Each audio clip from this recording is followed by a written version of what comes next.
ஒரு நிமிஷம் கேளுங்க. இது புலனம்ல வந்த செய்தி. புலனம்னா வாட்ஸ்அப்பு, தமிழ்ல புலனம்பாங்க.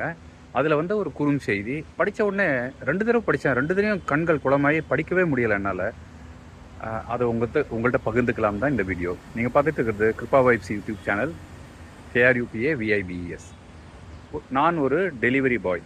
நான் வந்து அ உணவ கொண்டு போய் குடுக்குறது, அவங்க செயலியில ஆர்டர் பண்றப்ப, நான் கொண்டு போய் அவங்களுக்கு குடுப்பேன். அந்த மாரியான வேலைய செஞ்சுகிட்டு இருக்கேன். ஒரு ஆர்டர் கிடைக்குது. நைட்டு 9 மணி இருக்கும். 2 வாழைப்பழம், 1 வடை, 1 பொங்கல் அப்படின்னு ஒரு ஆர்டர் இருந்ததுங்க. எடுத்து கொண்டு போய் அந்த வீட்டு வாசல்ல குடுக்க போறேன் அவங்கள்ட்ட. பெல் அடிச்ச உடனே வயசான அம்மா வராங்க. கையெல்லாம் அப்படியே நடுங்குது அவங்களுக்கு. திக்கா கண்ணாடி போட்டிருக்காங்க. கொஞ்சம் கூன் விழுந்திருக்கு. முகத்துல களைப்பு இருக்கு. ஒரு மாரி பசி முகத்துல தெரியுது. அவங்க சொல்றாங்க, "தம்பி கொஞ்சம் உள்ள வச்சுடுங்க நீங்களே. எனக்கு கை நடுங்குது" அப்படின்றாங்க. சரி உள்ள கொண்டு போய் வச்சுட்டு, திரும்பி போகலாம் அப்படின்னு திரும்புறப்ப, "நான் சாப்பிட்டு முடிக்கிற வரைக்கும் என் கூட இருக்க முடியுமா?" அப்படின்னு கேட்குறாங்க. எனக்கு நேரம் ஆயிடுச்சு. நான் போணும் வீட்டுக்கு. இருந்தாலும் அவங்க கேட்ட அந்த தொனி, அவங்க கேட்ட விதம் எனக்கு ரொம்ப மனச பாதிச்சதுனால, சரின்னு இருந்துட்டு போலான்னு உட்கார்ந்தேன். சுத்தியும் பார்த்தேன். ஒரு பழைய கடிகாரம், ஒரு 10 ஃபோட்டோஸ் இருந்தது.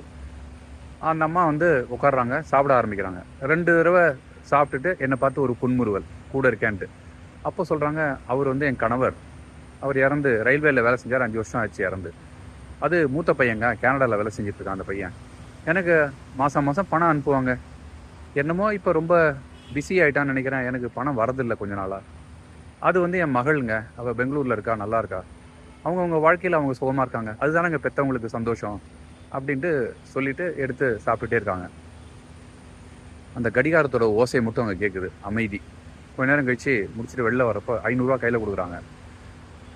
"இதுக்கு வேண்டாம்மா. இது ஒண்ணு இல்ல, இல்ல. நீ எனக்கு மரியாதை குடுத்து என் கூட பேசினதுக்காக பணம் இது. இது வச்சுக்கோ மகனே" அப்படின்னு சொல்லி குடுத்து, அப்புறம் "நீ உங்க அம்மாட்ட பேசுறியா?